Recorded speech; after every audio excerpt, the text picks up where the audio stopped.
Baik, bismillahirrahmanirrahim. Assalamualaikum warahmatullahi wabarakatuh.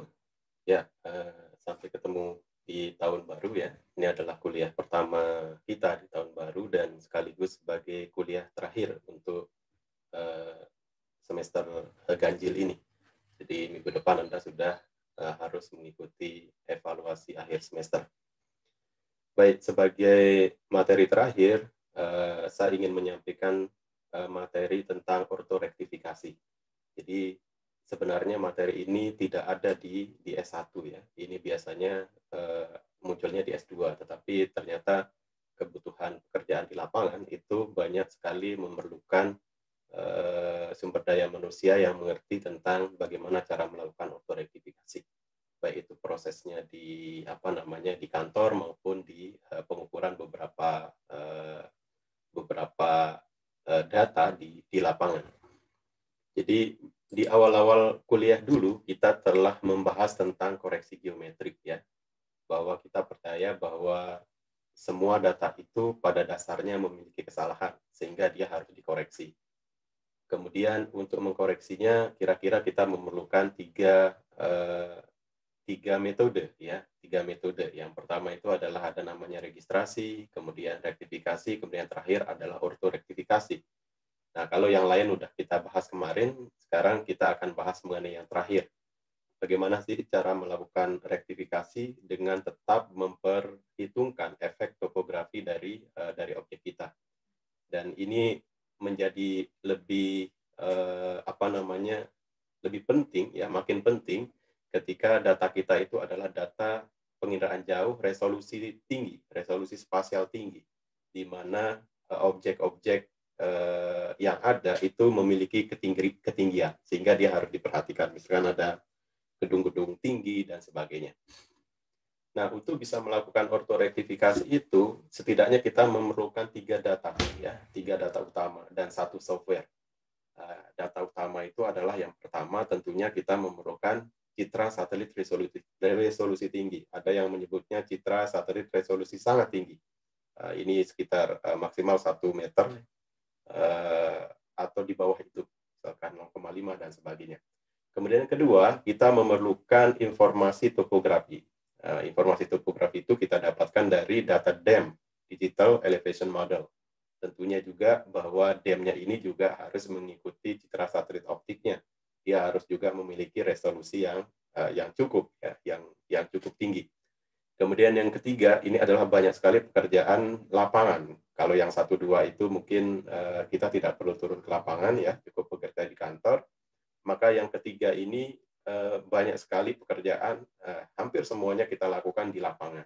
Kecuali mungkin ketika kita merencanakan distribusi titiknya kita lakukan di kantor, tetapi begitu lakukan pengukuran itu kita full di lapangan. Dan banyak sekali teman-teman Anda, kakak-kakak Anda yang mungkin secara tidak sadar terlibat di pekerjaan yang ketiga ini. Kemudian yang terakhir itu adalah software.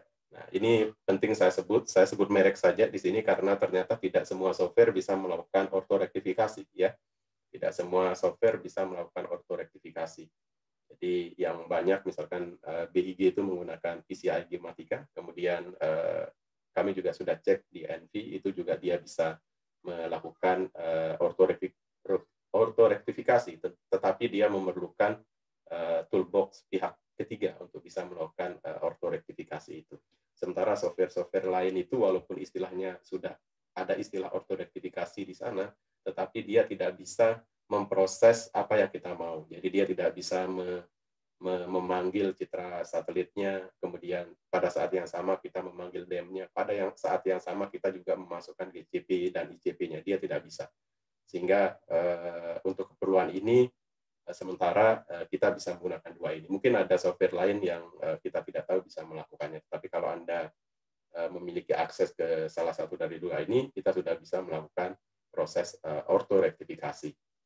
Nah, yang paling penting di semester ini mungkin yang perlu saya sampaikan itu adalah tentang spesifikasi yang harus kita ketahui. Jadi jangan sampai setelah Anda selesai semester ini misalkan nanti melakukan kerja praktek atau bahkan tugas akhir ada project itu tidak bisa melakukan kesalahan ya, ketika melakukan ortorektifikasi melakukan kesalahan gara-gara tidak terpenuhinya spesifikasi data atau spesifikasi dari proses pengukuran yang harus dipenuhi. Nah, bagian yang pertama itu adalah terkait dengan citra satelit resolusi tinggi yang diperlukan. Itu tertentu saja. Jadi yang pertama itu adalah, mohon maaf ini terlalu kecil, nanti slide-nya juga bisa diakses di Classroom. Yang pertama itu terkait dengan resolusi citra. Nah, tidak semua citra bisa kita pakai. Yang pertama itu adalah terkait dengan resolusi citra, itu secara umum panduannya itu adalah 0,2 mm kali bilangan skala peta yang akan dibuat. Jadi jika tidak disebut secara khusus, maka aturan ini bisa kita pakai. Misalkan saya ingin membuat 1:10.000, maka 0,2 kali 10.000, 2 meter cukup dipakai. Dan 2 meter ini adalah hasil dari resolusi spasial fusi, ya, pansarpening antara dua data pankromatik dengan data multispektralnya. Jadi bisa jadi multispektralnya lebih dari itu, tetapi pankromatiknya kurang, sehingga kita bisa lakukan pansarpening. Nanti pansarpening kita bahas di penginderaan jauh terapan. Kemudian yang kedua, masih terkait dengan resolusi citra ini, jika. Jadi kita tidak hanya terkait dengan teori ketika kita belajar tentang berbagai pengetahuan, kita juga bisa jadi terikat oleh aturan. Nah, aturan ini bisa dikeluarkan oleh badan yang memiliki otoritas. Contohnya yang poin kedua ini adalah untuk skala 1:5000 itu sudah ada ketentuannya. Jadi untuk skala 1:5000, terutama di sini untuk keperluan peta dasar rencana detail tata ruang, itu resolusi spasialnya yang diminta itu adalah lebih kecil atau sama, lebih baik dari 0,65 meter. 0,65 meter. Lebih baik dari 0,65 meter. Jadi kalau kita punya 0,5, oke. Kalau kita lebih tinggi 0,21 atau 0,23 meter itu lebih baik. Tapi maksimalnya adalah 0,65. Kalau kita menggunakan teori yang di atas, yang 0,2 itu misalkan, itu kan 1 meter. Tetapi ini khusus untuk yang 1:5000 diperlukan 0,65. Itu untuk yang resolusi citra. Kemudian yang bagian yang kedua itu adalah tahun, ya, tahun akuisisi data. Nah, ini juga penting. Kenapa? Karena pekerjaan kita ini yang kita lakukan ini adalah post marking. Jadi kalau Anda mengikuti penginderaan fotogrametri, misalkan ada namanya post marking dan pre marking. Jadi kalau pre marking kita buat marknya di lapangan, kemudian kita terbang, entah itu menggunakan pesawat atau drone. Itu adalah pre-marking. Nah, kalau yang ini enggak. Jadi satelitnya itu sudah lewat, sudah merekam, dan objek-objek tempat kita menempatkan GCP itu belum ada, sehingga kita lakukan post marking. Jadi kita harus mengenali objek di lapangan setelah datanya itu ada. Nah, untuk itu ada ketentuan terkait dengan tahunnya. Jadi tidak boleh lebih lama dari 2 tahun. Nah, tidak boleh datanya itu lebih lama dari 2 tahun. Dari misalkan kalau Anda melakukan survei sekarang, maka maksimal 2 tahun sebelum hari ini itu datanya itu sudah diakuisisi. Kalau lewat nggak boleh. Ini pertimbangan perubahan tutupan lahan sebenarnya. Jadi perubahan objek di lapangan. Jangan sampai data yang kita miliki, ya, citra satelit yang kita miliki itu berbeda dengan apa yang ada di lapangan. Karena misalkan sudah ada perubahan, ya, ada proses pembangunan atau apa gitu, ya. Jadi 2 tahun, paling lama itu 2 tahun dengan mempertimbangkan kondisi perkembangan daerah dan ketersediaan data. Ini nanti akan ada catatan. Jadi ada beberapa tempat yang nggak ada datanya, ya. Ada beberapa tempat yang nggak punya data ini gitu. Ada yang udah 3 tahun atau 4 tahun. Nah, nanti akan dievaluasi oleh BIG ketika melakukan asistensi, apakah boleh itu dipakai jika memang betul-betul tidak ada data itu. Dan jika misalkan ternyata perubahan daerahnya itu tidak terlalu signifikan dalam 3 atau 4 tahun terakhir, itu bisa dipakai. Kemudian yang ketiga itu adalah informasi parameter orbit. Nah, ini yang penting. Jadi mengapa kita nggak boleh nggak boleh menggunakan data citra satelit sembarangan, ya.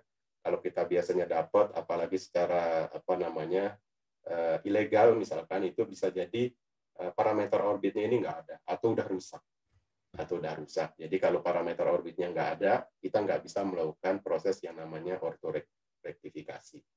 Jadi parameter orbit ini harus terkait dengan informasi parameter orbit ini harus dilengkapi dengan informasi parameter orbit satelit dan parameter sensor, dapat berupa parameter fisik orbit dan parameter fisik sensor atau RPG. Ya.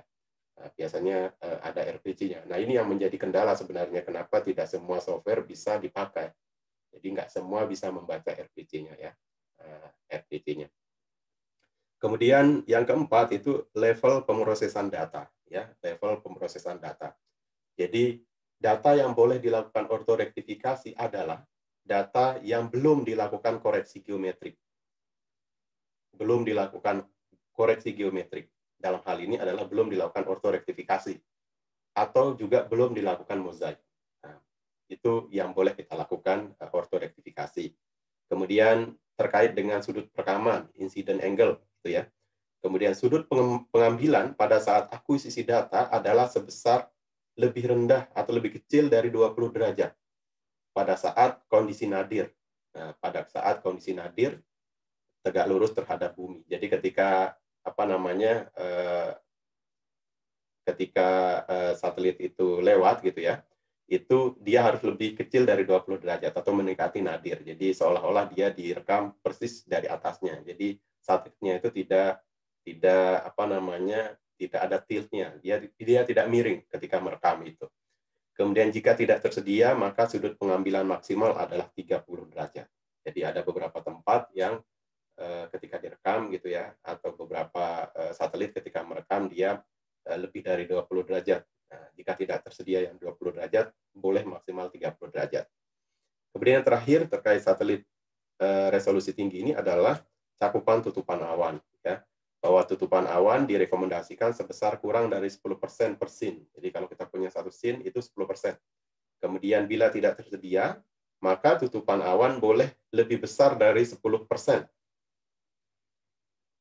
dari AOI. Nah, jika tidak tersedia, boleh lebih besar dari 10%. Nah, tapi ini nanti ada catatannya. Jadi tidak boleh, misalkan, oke, saya ambil yang lebih aja gitu ya. Kalau tidak tersedia 10%, baru boleh digunakan yang lebih dari itu. Kemudian catatannya adalah awan tidak boleh menutupi objek-objek penting seperti fasilitas sosial, fasilitas umum, perkantoran, pemerintah, kawasan industri, dan sebagainya. Jadi jangan sampai kecil misalkan ini 5%, tetapi 5% itu menutupi misalkan objek penting. Nah, itu nggak boleh seperti itu. Oke, bagian yang kedua itu adalah digital elevation model. Jadi parameter kualitas data DEM yang digunakan harus memenuhi spesifikasi berikut. Yang pertama itu terkait resolusi spasial. Jadi memiliki resolusi spasial kurang dari 20 kali dari resolusi citra yang digunakan. Jadi maksimal 20 kali resolusi citra yang digunakan. Jadi kalau saya menggunakan resolusi citra 10 misalkan, 0,5 meter misalkan, maka resolusi spasial dari DEM-nya itu adalah 0,5 meter kali 20 atau 10 ya, 10 meter. Kemudian dalam hal keterbatasan data DEM di BIG, maka dapat digunakan data DEM lain yang tersedia. Nah, ini sekarang kita sudah sangat beruntung, sudah ada DEMNAS ya. DEMNAS itu beberapa sudah di bawah 10 meter ya, 8,5 meter dan sebagainya. Dulu masih sekitar 12,5. Kemudian berikutnya adalah sistem referensi vertikalnya. Sistem referensinya di sini juga mohon maaf yang horizontal yang terkait dengan yang tadi yang sebelumnya ya, kemudian yang vertikal terkait dengan yang ini. Jadi dia harus menggunakan datum vertikal EGM 2008. Khusus untuk yang referensi vertikal dia horizontal dia menggunakan SRGI 2013. Datum horizontalnya WGS 84. Oke, kita lanjutkan. Kemudian titik kontrol. Ini adalah pekerjaan yang paling banyak dilimpahkan ke kita. Kadang pekerjaan pembuatan RDTR itu misalkan dia diberikan kepada teman-teman planologi misalkan, tetapi pekerjaan pengukuran GCP-nya itu diserahkan kepada tim geodesi atau geomatika, sehingga kita perlu mengerti nih tentang ini. Dan pengalaman kami, pekerjaan ini yang paling berat sebenarnya. Jadi berat semuanya, berat secara fisik, berat secara mental gitu ya. pemrosesannya juga berat dan sebagainya. Jadi yang pertama adalah terkait dengan sebaran GCP ya. Jadi GCP itu ground control point, kita akan mengenal GCP sama ICP. Kalau GCP ini itu dipakai untuk koreksi ya, koreksi geometriknya, kemudian ICP-nya itu dipakai untuk melakukan validasi ketelitian dari dari hasil koreksi geometrik yang sudah dilakukan. Jadi untuk yang GCP itu yang pertama tersebar merata pada seluruh scene citra di area of interest. Jadi dia harus tersebar dan dia tersebar di perimeter, ada di pinggir-pinggirnya ya, di pinggir-pinggirnya itu. Kemudian pada satu scene citra minimal terdapat 9 GCP. Jadi kalau Anda menggunakan rektifikasi biasa itu kita perlu 4 saja sebenarnya. Kalau secara teori cukup 3 gitu. Tapi kita nambah biasanya 1, jadi cukup 4. Tapi untuk keperluan ini butuhnya 9 ya. Butuhnya 9. Dan pada area yang bertampalan paling sedikit ada 1 GCP. Jadi bisa jadi nanti kita punya lebih dari 1 scene. Kemudian dalam hal objek tidak dapat tersebar merata karena suatu hal jumlah dan sebaran GCP menyesuaikan kondisi citra. Begini catatannya untuk yang GCP ini biasanya kita ketika menentukan itu citranya kita bagi menjadi 4 kuadran ya, kuadran 1, 2, 3, 4 gitu ya.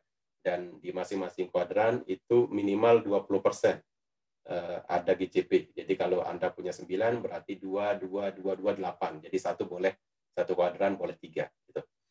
Nggak boleh misalkan di satu kuadran numpuk semuanya di sana, numpuk 9-9-nya.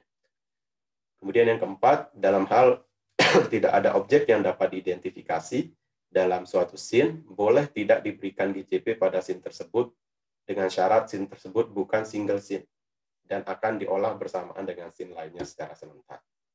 Oke, itu untuk kriteria sebaran GCP. Nah, kriteria ini ketika kita melakukan desain ya, ketika kita merencanakan di mana GCP-nya, itu harus kita asistensikan ke BIG, Badan Informasi Geospasial. Nah, kenapa kita lakukan ini? Karena sebenarnya pembuatan data dasar, peta dasar itu menjadi wewenang dari BIG. Tetapi untuk keperluan RDTR ini, sebagian wewenang itu diserahkan ke kita, tetapi dengan tetap perlu asistensi dengan BIG. Kemudian yang kedua, bagian kedua adalah kriteria sebaran ICP. Yang pertama GCP, yang kedua ICP. Tersebar merata pada seluruh scene citra di AOI. Kemudian jumlah minimal ICP adalah 1/4 dari GCP. Jadi untuk bisa melakukan validasi ketelitiannya, itu kita minimal memiliki 1/4 ICP, 1/4 GCP. Jumlah ICP-nya 1/4 dari GCP. Dalam hal jumlah GCP kurang dari 48 titik, maka minimal jumlah ICP adalah 12 titik. Nah, bisa jadi misalkan kita hanya punya satu scene misalkan ya. Scene saya ternyata saya hanya perlu mengolah satu scene. Jadi areanya hanya butuh satu scene misalkan. Nah, satu scene itu kan boleh 9 GCP. Nah, kalau menggunakan 1/4 dari 9, saya hanya perlu 3 ya, atau 2 lebih sedikit. Jadi saya hanya perlu 3. Nah, dalam hal ICP-nya kurang dari 12, maka kita menggunakan ICP minimumnya 12. Ya. Jadi kalau setelah Anda lakukan 1/4 kali GCP-nya kurang dari 12, maka gunakanlah 12. Nah, makanya ini menjadi pekerjaan yang sangat berat. Jadi bahwa dahulu untuk bisa melakukan pengukuran itu biayanya sekitar 3 juta ya. Lengkap ya, 1 titik ya. Kira-kira itu. Sekarang saya belum update tentang biaya untuk pengukuran GCP atau ICP-nya. Kemudian ICP diletakkan di antara titik-titik GCP, namun tidak terlalu dekat. Jadi kalau ada misalkan 2 GCP, maka di antaranya ada 1 ICP dan tidak boleh terlalu dekat. Nah, selanjutnya adalah yang ketiga, ini terkait dengan bagaimana ketika kita mengukurnya. Jadi karena kita melakukan post marking, maka banyak syarat yang harus dipenuhi. Ya, terkait dengan objek yang bisa kita kenali baik di citra kita, lebih-lebih di darat nanti. Jadi harus ada. Jadi objek yang bisa kita kenali di citra itu harus bisa kita temukan di lapangan. Dan juga objek yang ada di lapangan yang kita ambil sebagai GCP atau ICP itu harus bisa kita temukan di citra kita.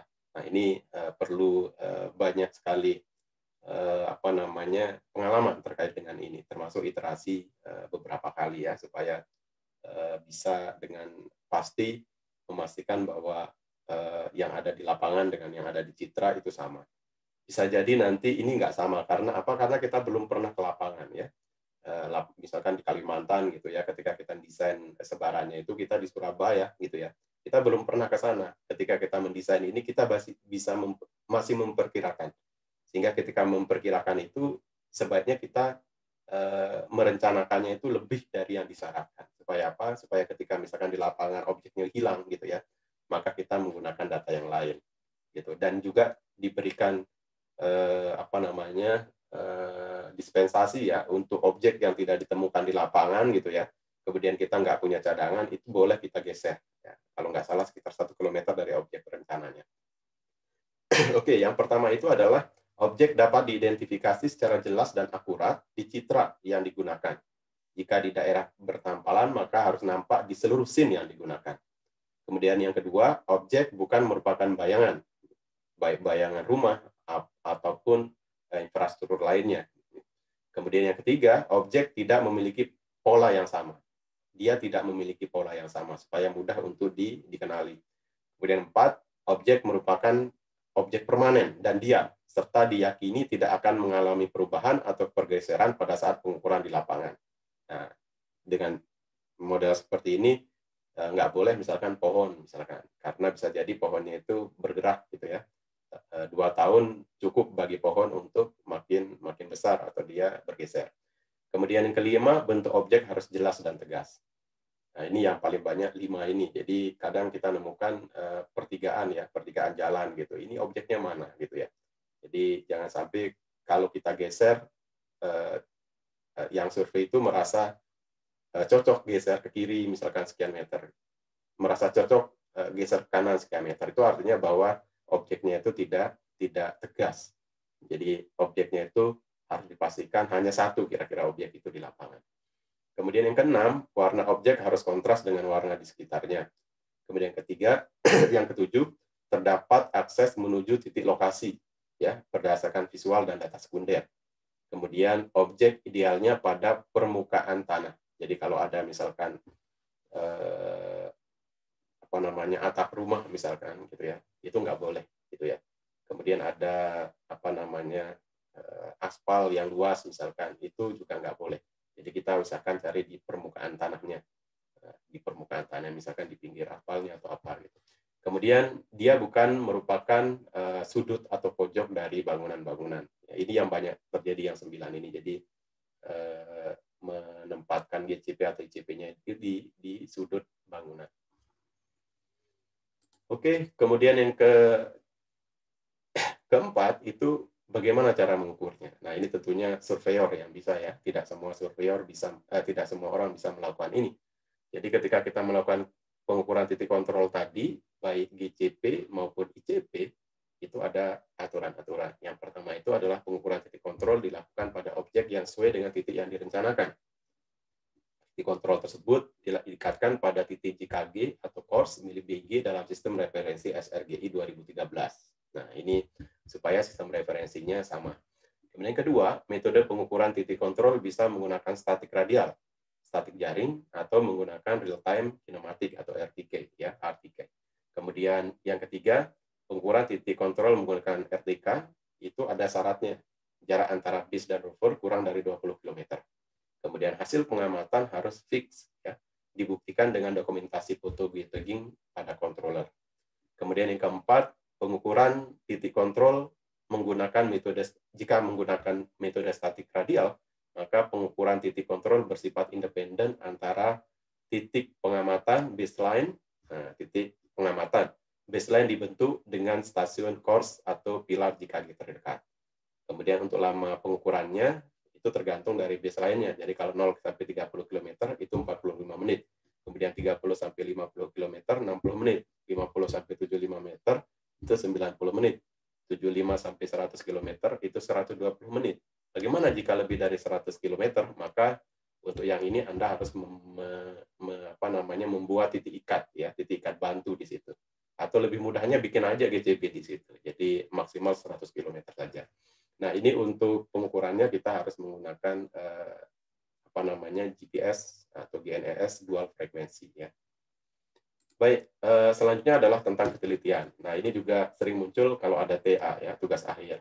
Jadi nanti ketika Anda TA, jangan hanya membaca karya dari kakak-kakak Anda. Jadi beberapa itu tidak mengikuti standar ini. Dia harus mengikuti standar yang memang itu harus menjadi rujukan kita.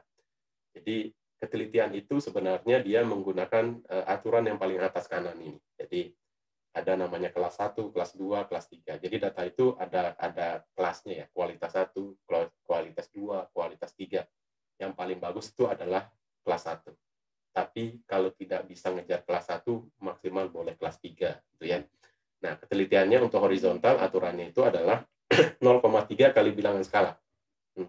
Kemudian kalau kelas 2-nya 0,6 kali bilangan skala. Kalau kelas 3, 0,9 kali bilangan skala. Itu apa ketelitiannya nanti dibuat dengan CE namanya, circular error. Circular error ya. Circular error 90. Kemudian untuk vertikalnya itu adalah 0,5 ya kali interval kontur. Kemudian untuk kelas 2-nya 1,5 kali ketelitian kelas 1. Kemudian kelas 3-nya itu adalah 2 kali ketelitian kelas 1. Nah, ini yang kita pakai itu bukan root mean square error ya, yang kita pakai itu adalah circular error. Jadi untuk horizontalnya kita menggunakan circular error 90. Itu rumusnya adalah 1,5175 kali root mean square error. Resultan X dan Y ya. Kemudian kalau vertikalnya kita menggunakan linear error 90. Jadi 1,6499 kali root mean square error Z sisi vertikalnya. Ini adalah contohnya ya. Contohnya bagaimana jika misalkan saya membutuhkan peta dasar untuk membuat RDTR, sehingga saya memerlukan peta dasar skala 1:5000 ya. Dengan contoh ini berarti saya memerlukan interval kontur 2 meter. Nah, sudah ada aturannya ini. Jadi nggak boleh lagi menggunakan aturan yang standar ya. Aturan yang dulu yang kita dapat misalkan di kartografi itu adalah setengah kali bilangan skala. Nah, 2,5 meter jadinya di sini. Nah, untuk hal-hal seperti ini, untuk skala besar, itu kita harus merujuk aturan yang lebih spesifik. Contohnya di sini ada 2, bukan 2,5. Kemudian untuk kelas 1, horizontal ketelitian horizontalnya dalam meter itu adalah 1,5 meter. Kemudian vertikalnya 1 meter. Untuk kelas 2, 3 meter, vertikalnya 1,5 meter. Untuk kelas 3, horizontalnya CE 90-nya 4,5 meter, dan vertikalnya adalah 2 meter. Dulu sebelum ini direvisi ya 2018 di aturan sebelumnya itu dia lebih ketat ya, dan banyak sekali yang nggak bisa ngejar ketelitian itu. Jadi biasanya kekejar pun numpuknya di kelas 3. Nah, sekarang dengan aturan ini lebih mudah untuk dipenuhi. Oke, ini nanti Anda bisa baca-baca ini, walaupun ini adalah dokumen tata ruang, tetapi ada hal yang terkait dengan kita. Jadi ini terkait dengan spesifikasi teknis data dasar dan peta dasar. Jadi harus Anda pelajari yang ini ya. Kemudian yang ini adalah yang kedua adalah Peraturan Kepala Badan Informasi Geospasial nomor 15 tahun 2014 tentang pedoman teknis ketelitian peta dasar. Kemudian berikutnya adalah Peraturan Badan Informasi Geospasial nomor 6 tahun 2018 tentang perubahan atas Peraturan Kepala Badan Informasi Geospasial nomor 15 tahun 2014. Jadi yang paling bawah ini adalah tentang revisi sebagian kecil dari yang peraturan nomor 15 tahun 2014. Revisinya itu salah satunya itu adalah terkait dengan tabel ini. Jadi munculnya 2 tabel ini itu untuk merevisi aturan sebelumnya. Baik, saya kira ini dulu sebagai trigger bagi Anda semua. Kiranya ini menjadi kelak misalkan ada pekerjaan atau ada tugas dan sebagainya terkait ortorektifikasi, baik itu proses di kantornya maupun proses pengukurannya, itu sudah ada kira-kira rujukan yang bisa dipakai. Tapi bagaimana cara melakukan ortorektifikasinya sendiri, itu nanti mungkin kita akan bisa ketemu di, kalau Anda ngambil S2 misalkan ada pelajarannya tentang pengolahan citra resolusi tinggi. Kemudian kalau di S1 mungkin nanti kalau ngambil tugas akhir tentang terkait dengan ortorektifikasi, ya, peta skala besar, gitu, peta desa dan sebagainya, itu tentunya nanti ada proses ortorektifikasi yang harus dilakukan. Baik, sekian dari saya. Assalamualaikum warahmatullahi wabarakatuh.